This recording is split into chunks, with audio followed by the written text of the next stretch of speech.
Welcome to Extra Class, guys, and today we're going to solve limits and derivatives exercise 13.2 question number 3, which requires us to find the derivative of 99x at x equal to 1.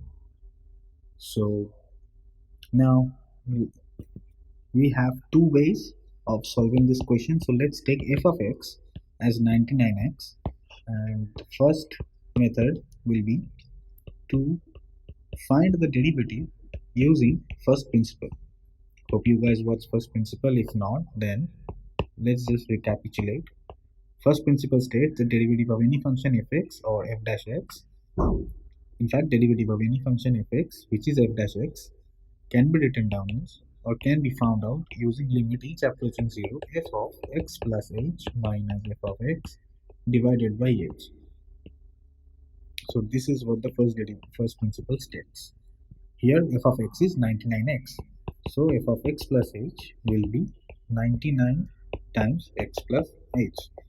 So using first principle, we can get f dash x equal to limit h approaching 0, 99 into x plus h minus 99x divided by h. Alright. In the next step, we can actually see some cancellations happening here. This 99x and this 99x will actually get cancelled out, right?